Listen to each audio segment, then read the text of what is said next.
Atos capítulo 16.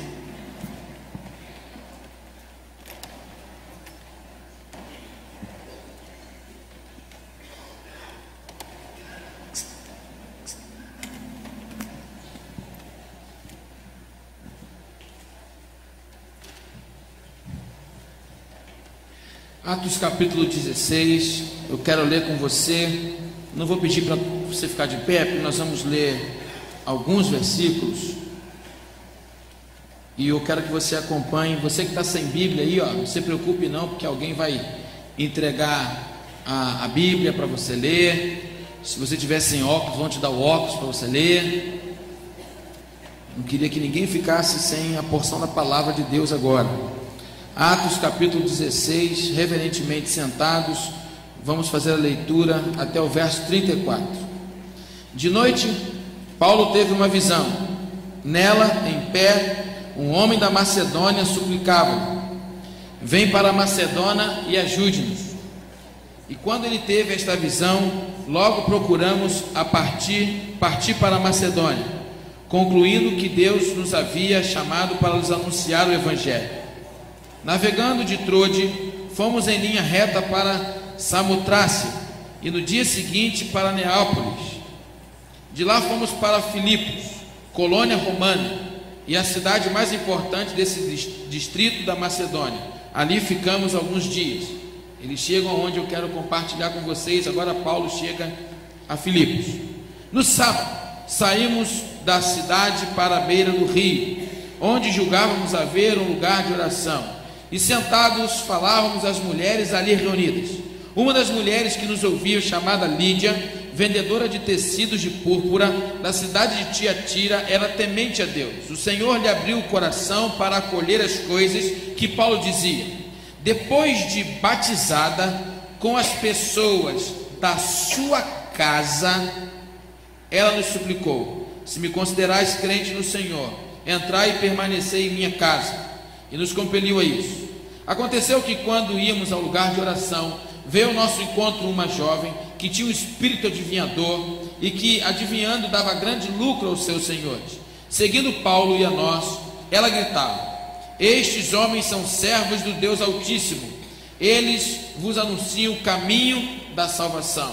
Ela fazia isso por muitos dias, mas Paulo, já aborrecido com isso, voltou-se e disse ao espírito: eu te ordeno, em nome de Jesus Cristo, que saias dela. E na mesma hora ela saiu.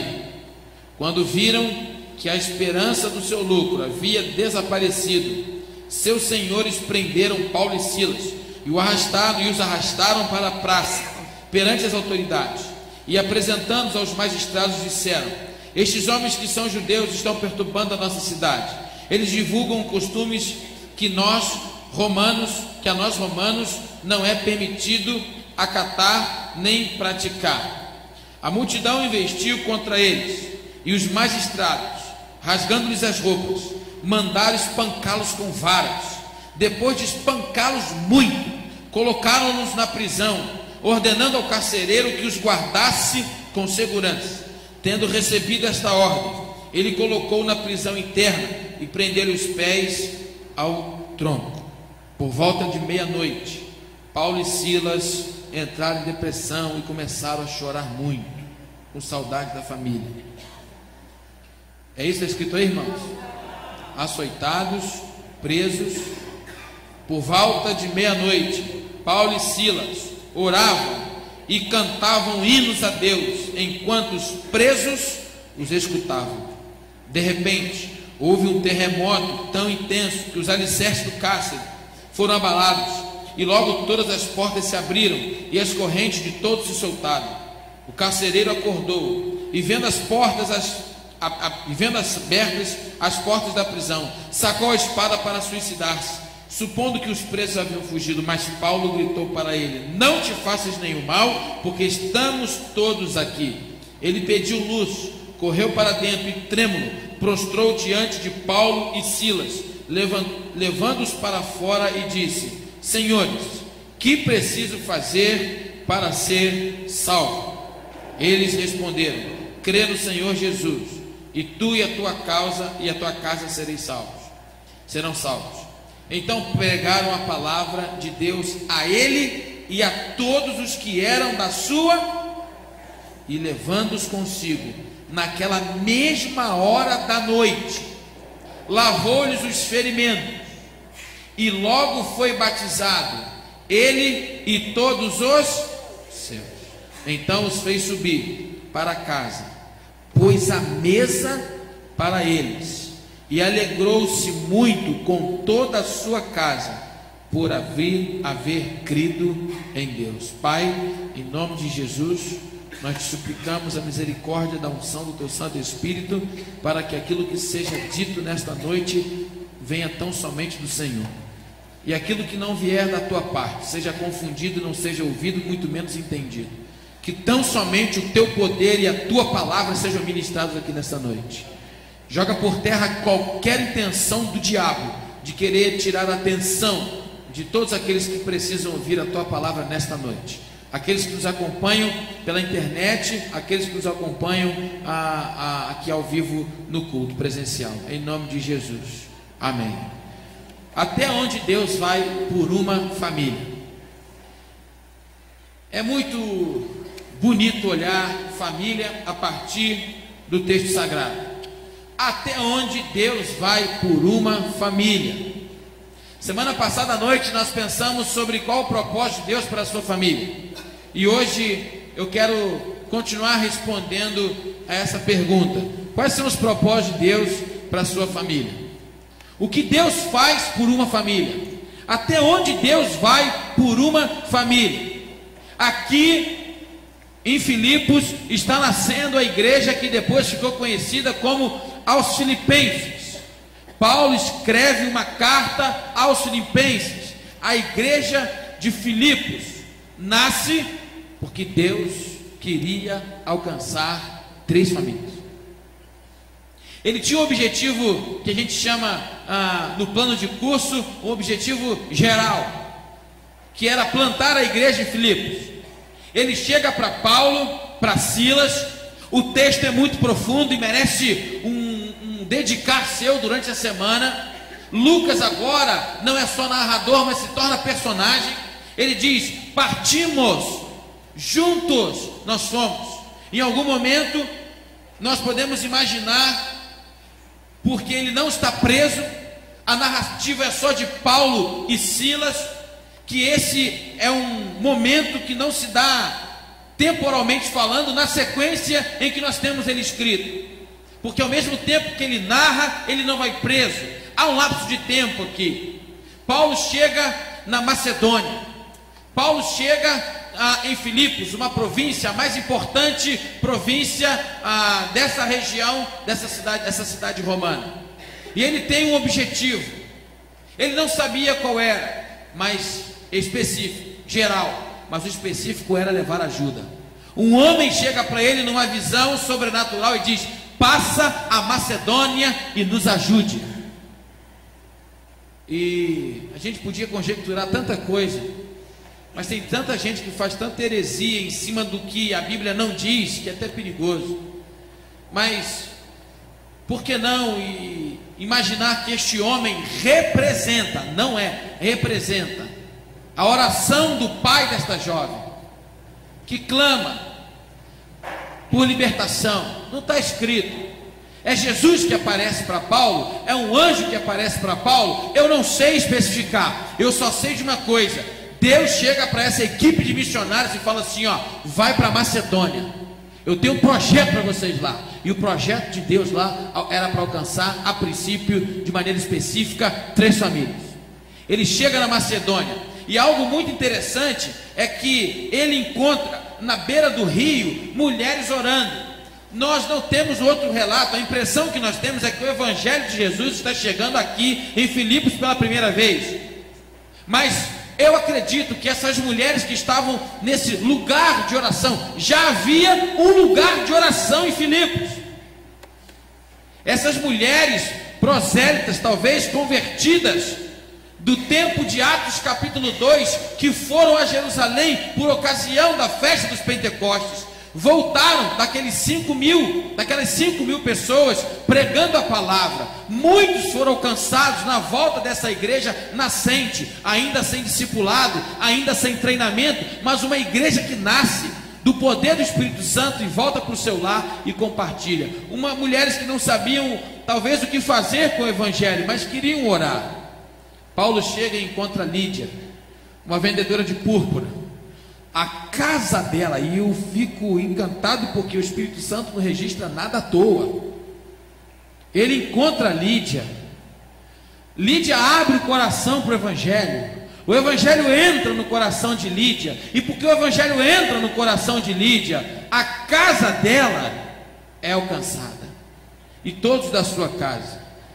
Ele começa a orar, ele começa a ir e vir. É um homem de oração. Lídia é lindo. O movimento feminista precisava ler a Bíblia com outras lentes. Porque que coisa bonita a atenção que Paulo dá na mulher. Paulo vai para a casa de uma mulher, uma casa que serviu como base para a igreja, provavelmente por causa do seu trabalho, uma casa bem estruturada. Ele agora começa a andar com mulheres de oração, a sua equipe começa a caminhar com mulheres de oração, e nessa ida e vinda, dias se passam, muitos dias se passam. Paulo fica aborrecido. Interessante que agora ele vai alcançar, o evangelho de Deus chega para alcançar a casa de Lídia, agora o evangelho de Deus chega para alcançar a família de uma jovem. O diabo dizendo grandes verdades, o pai da mentira dizendo grandes verdades. E se tem uma coisa que nós precisamos discernir hoje, é quem está em nome de Deus dizendo verdades, mas usados pelo capeta, e que precisam ser repreendidos em nome de Jesus. Porque tem muita verdade de Deus sendo dita da boca de inescrupulosos, que manifestam e manipulam o evangelho de Jesus para lucro pessoal. Isso é coisa do diabo, e é o que ele fazia na cidade de Filipos. Paulo ouve uma vez, ouve 2 vezes, 3 vezes, 4 vezes, e um dia ele se irrita, chega, em nome de Jesus, sai dela. Ué, mas ela estava dizendo a verdade. Eles eram homens de Deus, estavam levando a salvação, o caminho da salvação. Paulo tem um discernimento. Alguns eruditos do Novo Testamento, como F.F. Bruce, vão afirmar que era um espírito conhecido naquele tempo como o espírito de Pitom, da serpente. Mas eu não quero falar sobre isso. Eu quero que você olhe para esse instante da oportunidade desta jovem voltar para sua família, como eu falei aqui sobre aquele endemoniado de Gadara. Aquele jovem, essa jovem, menina, menos de 30 anos, ela agora endemoniada, usada como moeda de troca, usada por corruptos, um sistema de corrupção na cidade para ganhar lucros, muito lucro para poucos. Diante da necessidade de muitos, poucos tinham lucro. Essa mulher era usada, essa jovem era usada. Imagina a família dessa jovem. Saber que a sua filha é uma endemoniada. Saber que a sua filha é utilizada na sua fraqueza por um bando de homens corruptos que a usam para benefício próprio. Agora ela está liberta para a glória de Deus. É uma família que é alcançada. Como que não há transformação nessa família? Paulo chega para fazer o bem na Macedônia. Ele diz assim, ele ouve a voz de Deus: passa a Macedônia e nos ajuda. O que Paulo foi fazer lá? Ajudar a Lídia. Agora ele chega para ajudar esta jovem. Ele chega para fazer o bem. Ele chega para fazer o bem, porque foi isso que Jesus fez. Ele percorreu as aldeias de Jerusalém, os guetos, as vielas, as praias, os montes, e por onde ele passava fazendo o bem. Essa é a missão da igreja, fazer o bem, porque Jesus fez assim, Atos 10:31. Paulo chega então para ajudar. Ele está cooperando, só que agora Paulo, porque é um pregador da justiça, desmonta um esquema de corrupção. E aí o povo perdeu dinheiro. E aí o povo perdeu lucro. E o que eles fizeram? Humilharam Paulo e Silas, arrancaram suas vestes, em praça pública eles são lançados. de maneira odiosa, açoitados, sangraram, homens que estavam ali para fazer o bem, mas vai fazer o bem quando o bem que você faz interrompe a corrupção de muitos. É o que eles fazem hoje. E o que vão fazer com a igreja? Quando a igreja se levantar para pregar a justiça do reino. Isso está no script, e ninguém precisa chorar por isso. Por isso eles tinham tanta consciência da sua missão, que mesmo com dores, mesmo espancados, humilhados, eles cantavam hinos de adoração ao Senhor. Eles são humilhados, presos, e eu fico pensando quantas vezes nós murmuramos diante de Deus, porque a gente está passando por uma situação A ou B, é ou não é? Senhor, por que eu estou passando por isso? Aí a gente começa a pegar o evangelho da igreja evangélica gospel no Brasil, e começa a querer questionar Deus. Mas eu vou todo domingo à igreja, mas eu sou dizimista fiel. Eles eram missionários, estavam fazendo a vontade de Deus. Quem mandou eles para lá foi Deus. E tem pregador hoje ensinando que esse negócio de prisão, de cadeia, de ser humilhado, isso não vem de Deus, vem do diabo. Mas o evangelho da Bíblia muitas vezes vem de Deus. Eu nunca vi um crente chorando no gabinete e reclamando porque ele soube que os missionários que trouxeram a palavra para o Rio de Janeiro passaram vários problemas. Poxa, Senhor, poxa, isso não se faz, tá? Eu fui salvo por Jesus, mas olha o que eles passaram. Quando o sofrimento é nosso, a gente reclama, mas quando o sofrimento é de outro que nos traz bem, graças a Deus, louvado seja o nome do Senhor, aleluia. Paulo e Silas são quase lançados na morte, porque o projeto de Deus ali em Filipos estava apenas começando. Até onde Deus vai por uma família? Até onde Deus vai por uma família?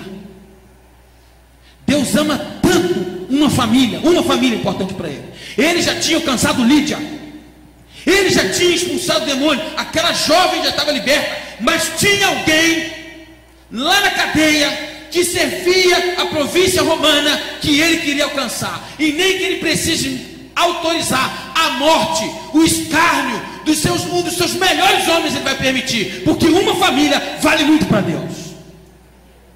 Você pode dizer amém? Amém. Vale muito. Então, se você ouviu que a sua família vale o sangue dos mártires. Paulo e Silas tiveram seu sangue derramado para que uma família, a família do carcereiro de Filipos, fosse toda ela restaurada e alcançada pelo poder do Evangelho de Jesus. Então, o que foi cantado aqui nessa noite é uma grande verdade. Bendita será a sua casa. As promessas de Abraão estão sobre você. Se você está em Cristo Jesus, como eu preguei no domingo passado, você tem a promessa e a ordenança sobre a sua vida. E qual é a promessa e a ordenança? Ser tu uma bênção. Essa é a bênção, ser tu uma bênção. Ninguém gosta muito dessa parte desse texto. Estar debaixo da promessa de Abraão é estar debaixo não de ter o seu nome engrandecido, mas é estar debaixo da promessa de que nós seríamos uma bênção para o mundo. Paulo e Silas estão dando a sua vida, não tinham noção do que ia acontecer, não tinha um cronograma, não havia um planejamento específico, que quem anda debaixo do poder e da unção do Espírito Santo, não dá tempo de planejar tanta coisa mesmo não. Agora quem não está sendo guiado pelo Espírito Santo, aí tem muita coisa para planejar, aí tem muito tempo para planejar. Mas o Espírito Santo, ele é aquele vento impetuoso, que vem, ninguém sabe de onde ele veio, vai para onde ninguém sabe onde vai, e ele vai te levando, ele vai te guiando. Assim Paulo e Silas chegaram para alcançar uma família. E aí começou a semana da família lá em Filipos, e aquela casa foi transformada, e aquele homem foi transformado, e algumas coisas que aconteceram na vida da família do carcereiro de Filipos, eu tenho certeza, eu creio em fé, que Deus quer que aconteça na sua família hoje, nessa noite. Qual o propósito de Deus para a sua família? Olhando para a família do carcereiro de Filipos, em primeiro lugar, que toda a sua casa seja salva em Cristo Jesus. Toda a sua casa. Uma pergunta: que maturidade esse carcereiro teve para, diante da morte, perguntar e fazer a pergunta mais difícil e que ninguém hoje está interessado nela: o que posso eu fazer para herdar a salvação? Não, essa foi outra pessoa que perguntou. Gente, vamos ler o texto, né? Já bem que está escrito.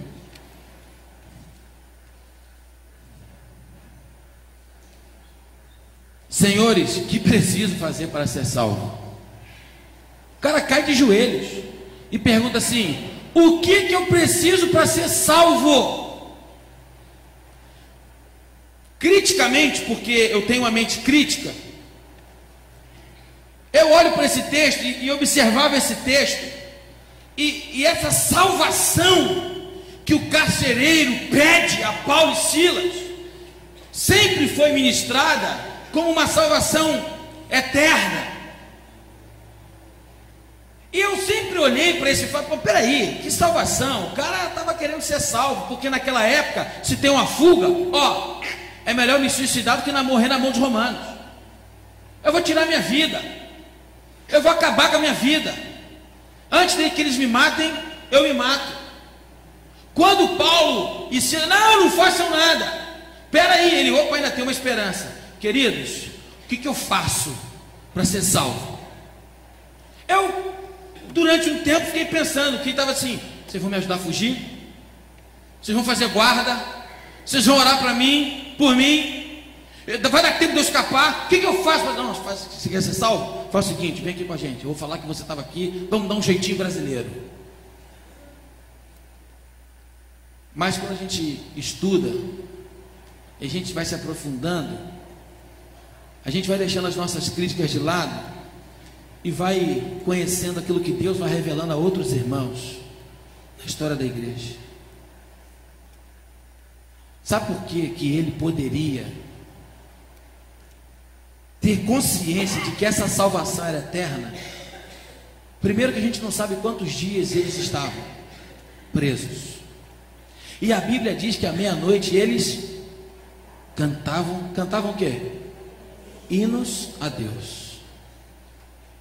Deus estava falando com o carcereiro durante a prisão, enquanto eles cantavam hinos a Deus.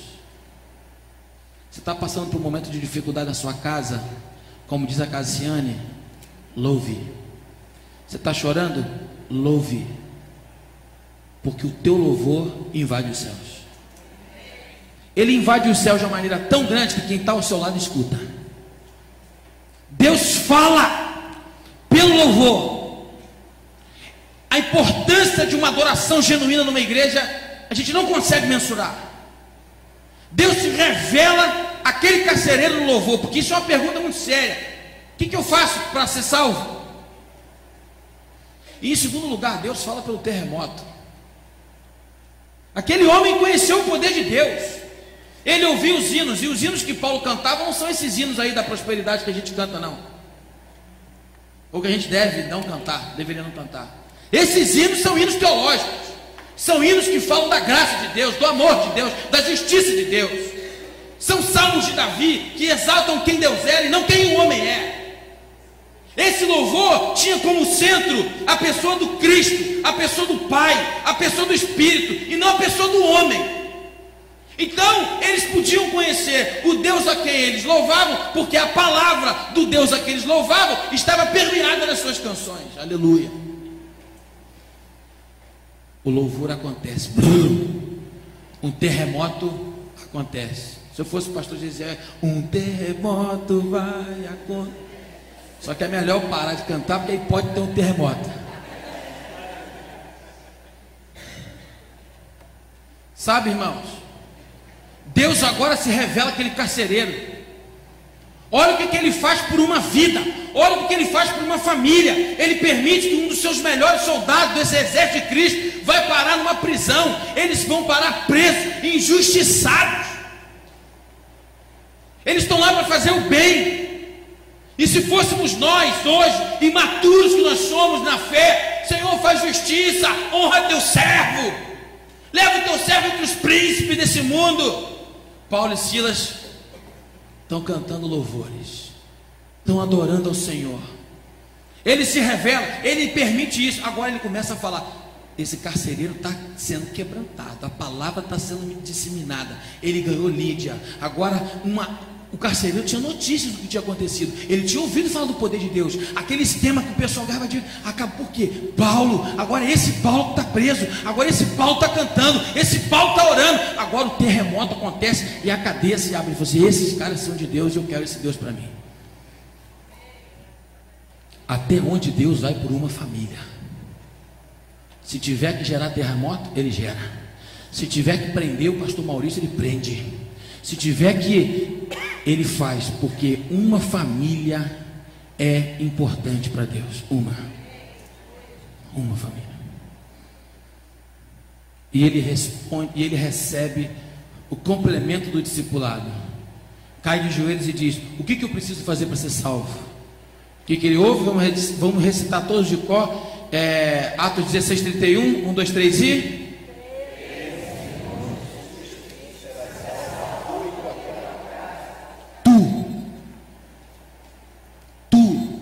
Jesus não morreu numa cruz para que você tivesse uma fortuna do banco. Jesus não morreu numa cruz para que você prosperasse. Jesus não morreu numa cruz para que você andasse de carro zero. Jesus não morreu numa cruz para que você fosse promovido a cada 3 meses. Jesus não morreu numa cruz para que você fosse curado de todas as enfermidades e vivesse de novo como Matusalém, 900 anos. Porque se eu tenho fé, eu sou curada e eu vou embora, e tem gente com 700 anos aí vivendo. Jesus morreu numa cruz para que a morte pudesse morrer dentro de você e a vida eterna de Cristo Jesus pudesse brotar no seu coração e nunca mais você passar pela morte. Sabe por quê? Aquele que crê em mim, ainda que morra, viverá. Crê no Senhor Jesus Cristo e será salvo, tu e a tua casa. Aleluia. É a tua casa, é a salvação em Cristo Jesus. Se você passar pela experiência da morte, vai ficar brincando. Quem salva é Deus. Mas o evangelista João disse que isso aqui eu vos escrevo para que vocês saibam que vocês têm a vida eterna. Vocês têm. É possível viver com essa convicção. É preciso viver com essa. É possível viver com essa certeza. Ele disse para o carcereiro: crê no Senhor Jesus Cristo e será salvo. Agora eu vou, com todo respeito à palavra de Deus, pedagogicamente acrescentar uma palavra aqui, não ao texto, mas à ideia. Primeiramente tu, e depois a tua casa. Que bom que o pastor está falando, meu marido. Não, você, querido. O evangelho na casa de Lídia chegou por Lídia. O evangelho do carcereiro chegou pelo carcereiro. Deus está falando com você. Chega de ser amigo de crente, chega de ser amigo da igreja. Eu gosto muito do evangelho. Jesus trouxe você aqui, ele faz de tudo pela sua família. Ele quer a sua alma, ele quer a sua vida. Crê no Senhor Jesus Cristo, será salvo, tu e a tua casa. Não brinque com a doutrina do inferno, não brinque com a doutrina da volta de Jesus. Ele veio para salvar o homem como um todo. Um dos propósitos da sua vida, para a sua família, é que a sua casa seja salva por Jesus. Então volte a orar com fé. Então pare de brincar com intercessão. Desliga o Facebook, a internet, a televisão, e volta a orar de joelhos pelo teu pai, pela tua mãe, pelo teu primo, pelo teu avô, pelo teu tio, pelo seu filho. Volte a jejuar, volte a clamar, porque é um propósito de Deus. Se o evangelho chegou na sua casa, eu não acredito que isso é uma promessa. Algumas pessoas dizem isso, e não, eu não gosto de confundir isso. Não é uma promessa para a sua família, não é uma promessa. Já que eu criei, então todo mundo vai crer, eu vou descansar. Continue orando, não desista, porque eu tenho certeza que é propósito de Deus que a sua casa toda seja salva para a glória dele. E em segundo lugar, um dos propósitos também para a sua família, que eu aprendo aqui, é algo muito bonito, muito essencial para os nossos corações. O verso 34: Então os fez subir para a sua casa. Esse texto ele é muito profundo teologicamente e muito complicado eclesiologicamente, ou seja, a maneira de fazer igreja. É muito difícil entender aqui. Algumas pessoas que defendem o batismo infantil nessa possibilidade, isso é uma conjectura muito forte. A Bíblia não fala que tinham crianças, os da sua casa, todos foram batizados. Aí querer incluir criança, bebê, é outra história, mas a sua casa foi batizada. Outra coisa, eles foram batizados naquela noite, de noite. Quem é que entra em rio, tanque batismal à noite? Escondidos, não podia. Vamos lá para o rio, que o pessoal não tem. Então é uma crise também aí para os imersionistas, roxos, idólatras. Nós precisamos estar atento àquilo que pode mudar a nossa vida e fugir dessas questões superficiais da nossa fé. Ele é batizado, pronto. Ele é alcançado em toda a sua casa, pronto. E há um detalhe muito interessante, ele leva Paulo para casa. Você vê que quem se converte quer andar com o homem de Deus, quer andar com a mulher de Deus. Lídia abriu o coração. Paulo, Silas, fica na minha casa. Lembra do endemoniado de Gadara? Senhor, eu quero te seguir. Não. A gente quer procurar pessoas que exalam Deus pelos poros. Tem muita gente carnal influenciando os nossos filhos, até às vezes dentro da igreja. Tem muita gente carnal na escola, influenciando os nossos filhos, a nossa esposa, o nosso marido, o nosso tio, a nossa avó, o nosso avô. Nós precisamos andar com gente que anda com Deus. O propósito para a sua vida é que a sua família seja fortalecida, discipulada, apoiada por pessoas que andam com Deus, por pessoas que têm condições de chegar para você e falar assim: assim diz o Senhor. A Bíblia não autoriza isso, a Bíblia autoriza isso. Pode ter certeza, abre a Bíblia lá, vamos cantar um hino, vamos adorar. Leve para a sua casa pessoas de Deus. E quem não é de Deus, vá para a sua casa também, para aprender com você o que é ser uma família de Deus. Você cuidar, você acolher. Leve pessoas para a sua casa. Deixe o povo mexer nas suas coisas, meu irmão. O pessoal abrir a geladeira mesmo, quebrar o botão do DVD, deixa eles. Porque se tem uma coisa que explica por que a cruz ficou vazia, é para que a mesa estivesse cheia. Olha o que acontece com o carcereiro de Filipe. Esse cara deve ter sido pastor, esse cara é demais. Ou diácono, ou membro da igreja, como se pastor fosse demais, né? Tinha que retirar essa. Corta isso aí da gravação. Verso 34. Então os fez subir para a sua casa, pôs a mesa para eles. Ah, queridos, a mesa da comunhão não pode faltar na nossa família. Deus faz de tudo. Deus permite que Paulo e Silas passem por tudo que eles passam. Se tem que cantar, eles cantam. Se tem que mandar um terremoto, eu mando, para que aquela família pudesse voltar a viver na mesa da comunhão. Agora com os homens de Deus, mas a família pôs a mesa para eles e não pôs a família para fora. É claro que eles sentaram juntos. A comunhão dos santos, a comunhão da família. Não dá para viver o tempo todo junto. Nós temos que trabalhar.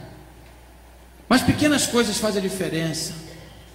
Levar o seu filho no futebol, levar o seu filho para trocar figurinha, como fui ontem no sábado, com a coluna toda doída que eu fiquei. Vale a pena. Vale a pena você ganhar um pouquinho menos de dinheiro. O propósito da sua família, o propósito de Deus para a sua família é que você viva com a sua família.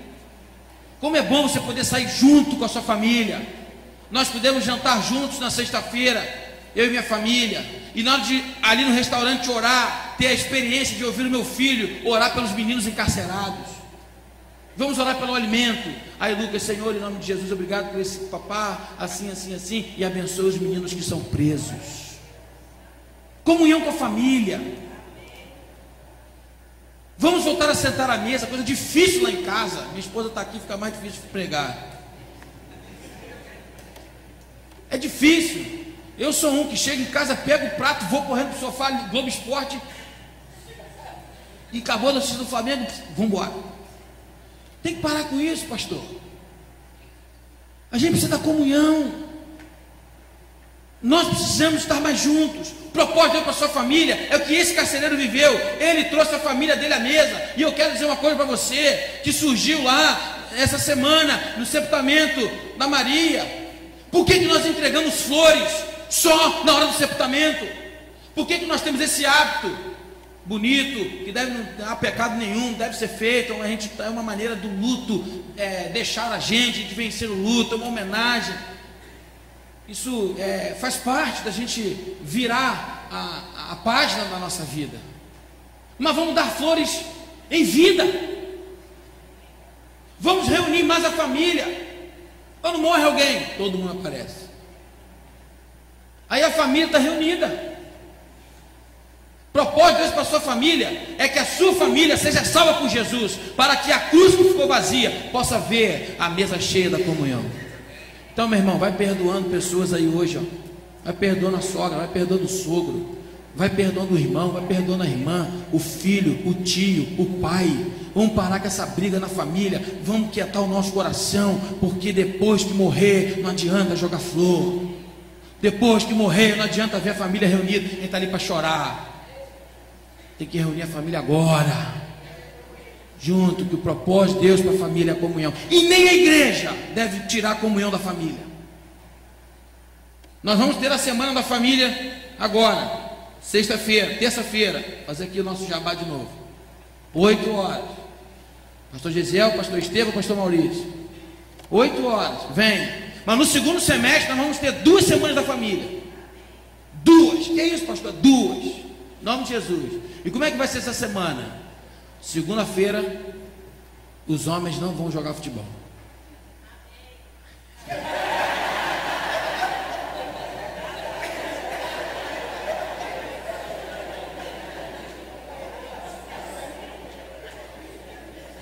Se vira, Márcio.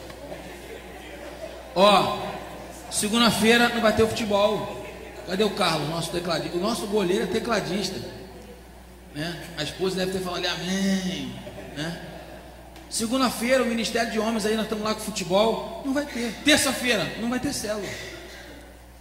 Culto de oração, a gente vai definir isso aí junto. Quinta, não tem nada. Sexta, não tem nada. Sábado, não tem nada.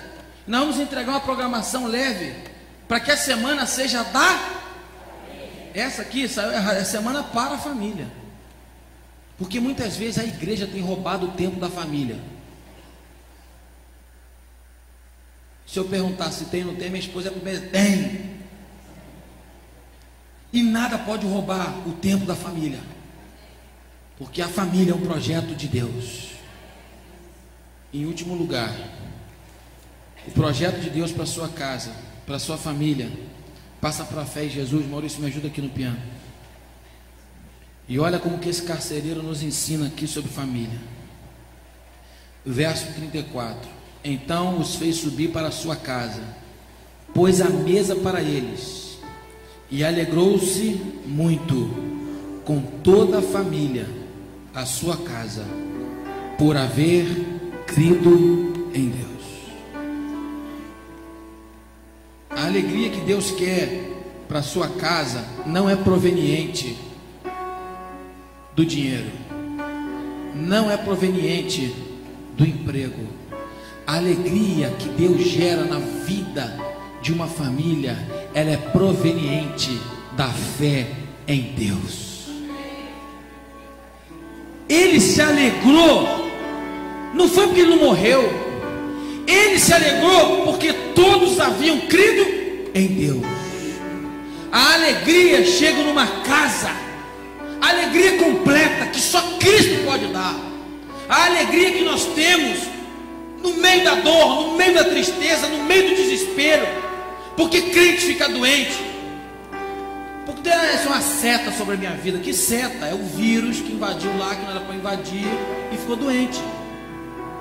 Vai conversar com um virologista cristão, cheio do Espírito Santo, ele vai falar, isso é um vírus, é um vírus, querido. bactéria. Uma seta que lançaram. Ai, uma seta. Como se o diabo fosse flecheiro. Que seta, irmão? Se voar seta de dia ou seta de noite, não chega sobre a sua casa, que nós estamos guardados por Cristo Jesus. Não há seta que voa de dia e de noite. Eu não aguento mais esse negócio de ficar dando poder para o diabo. O diabo está vencido, amarrado. E o máximo que ele faz é tentar virar a mesa. Igual um time que cai para a segunda divisão.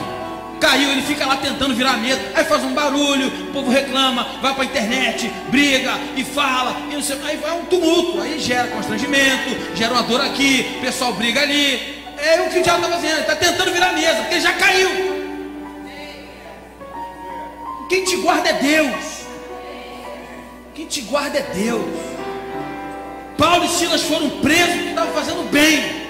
E se fosse hoje, meu irmão, você está dando dízimo? Paulo, você está vendo pornografia na internet? Paulo, você está dando brecha, hein, Paulo? Como se a gente não pudesse passar por essas coisas. Pode, nós somos seres humanos. Todo mundo aqui vai morrer, a não ser que ele venha. E nós seremos transladados. E nós aguardamos por essa esperança. Mas se isso não acontecer, não tem jeito. Vamos nos encontrar. Mesmo nesses dias difíceis, mesmo nesses dias onde parece que tudo acabou, o crente pode lembrar que a alegria dele vai chegar pela manhã.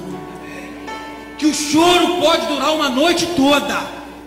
Mas a alegria vem, porque a alegria daquele que ama em Jesus não está baseada na circunstância da vida, ela está baseada na promessa, no propósito que a minha família tem por ter havido e crido em Deus.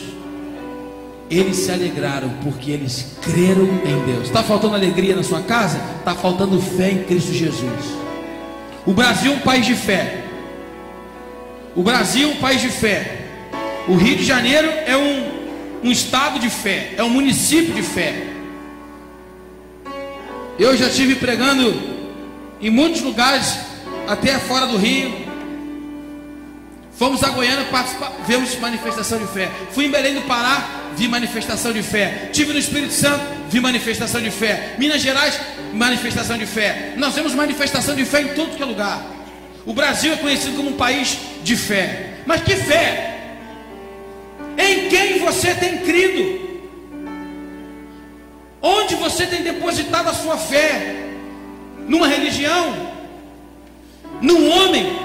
Numa estátua? Numa filosofia? Numa ideia? Esse tipo de fé não serve. Durante algum tempo pode abrasar o nosso coração, nos leva a ações boas, porque nenhuma religião é má. Então toda religião tem a sua caridade e o povo se reúne. Mas a diferença de uma família que recebe aquilo que Deus faz está no filho dele. Lembra da pergunta dessa noite? O que Deus pode fazer por uma família? Até onde Deus vai por uma família? Até onde? O que Deus faz por uma família? Para alcançar uma família, o que Ele faz?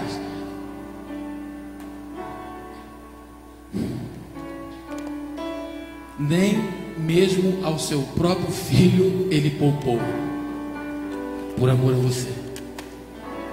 Por amor a você. Tem que matar meu filho? Meu filho vai ter que morrer?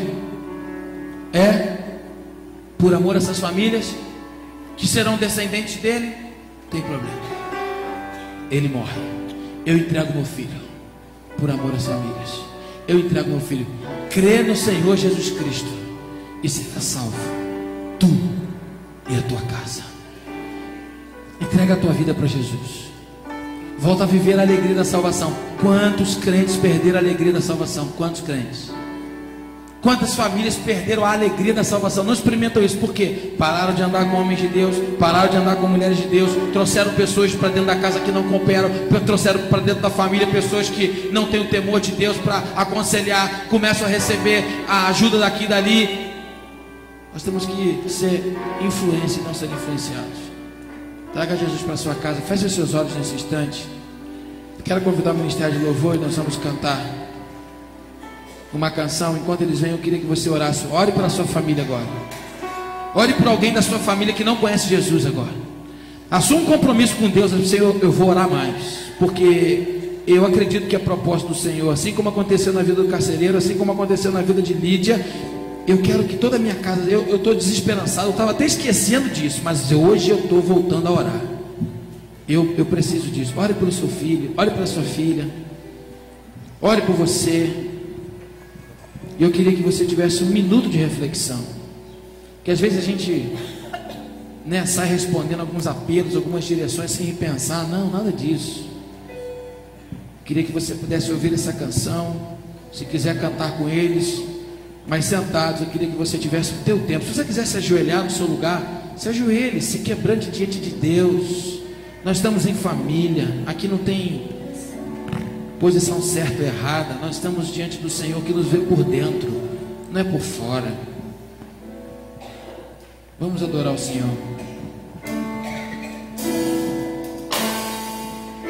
Minha casa será uma casa de bênção. Minha casa será um pedaço do céu. Nele estarão reunidos adoradores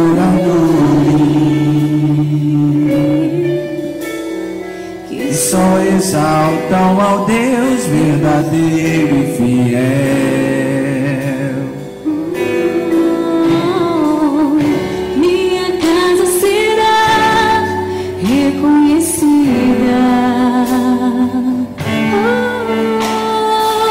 como lugar de milagres e oração, onde Jesus tem prazer em ficar, onde o Espírito Santo habita, onde há prosperidade, amor e vida. Faça do meu lar, Senhor, um lugar de harmonia. Faça do meu coração tua casa todo dia. Esteja à vontade pra ficar e nunca mais partir, pois a casa que um dia te recebeu nunca mais saberá viver sem ti. Enquanto a igreja de olhos fechados e cabeças baixas está orando por você, eu queria saber se nessa noite existe alguém aqui que quer tomar a decisão do carcereiro. Alguém aqui que quer chegar diante de Deus, não do pastor, não do apóstolo Paulo, mas chegar diante de Deus e falar assim: Deus, o que eu preciso para ser salvo? Eu quero experimentar isso. O que eu preciso fazer, pastor? Se arrependa dos seus pecados. O pecado é uma tragédia, o pecado mata, o pecado destrói. O que é pecado, pastor? O pecado é viver uma vida que não agrada a Deus. O pecado é viver uma vida guiada por você mesmo. Toda vez que você vive uma vida, que a sua vida é guiada por você, você vive uma vida de pecado. O pecado é uma vida que a gente leva de costas para a Bíblia. Viver em pecado é viver como se Deus não existisse. Viver em pecado é viver práticas que Deus abomina.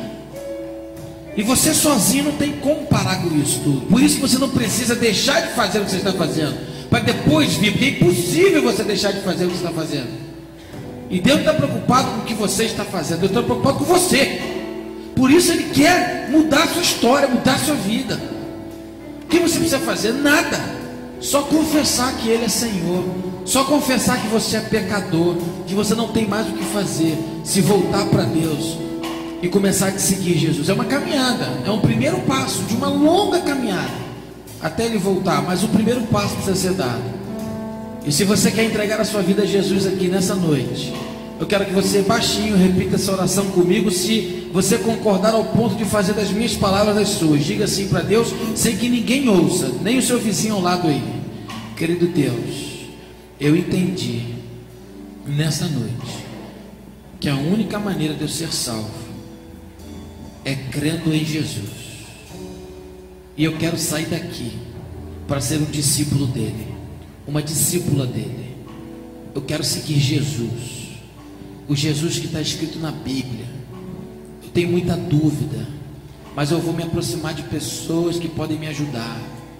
Assim como na casa daquele carcereiro, ele recebeu homens de Deus, eu quero receber pessoas de Deus para me ajudarem a encontrar a minha vida espiritual pela tua palavra. Mas nesta noite eu preciso da tua salvação.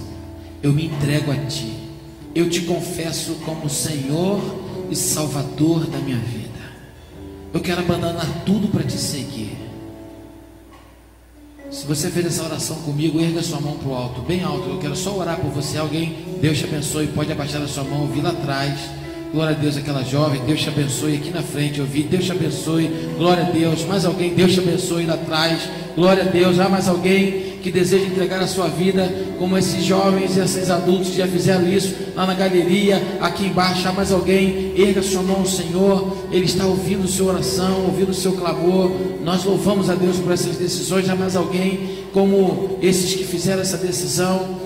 Alguém que está aqui afastado do Evangelho. Pastor, eu perdi a alegria da salvação porque eu fui me misturar com coisas que não tem nada a ver com o Evangelho, e agora eu estou longe e eu quero voltar, e eu estou de volta e eu quero sair dessa vida. Me salva. Erga sua mão, eu quero conhecer você, eu quero orar por você nesse culto. Deus te abençoe, Deus te abençoe. Glória a Deus. Pode abaixar a sua mão. Vocês estão voltando para o Evangelho. Há mais alguém, erga sua mão bem alto. Eu quero conhecer você, orar por você nesse instante.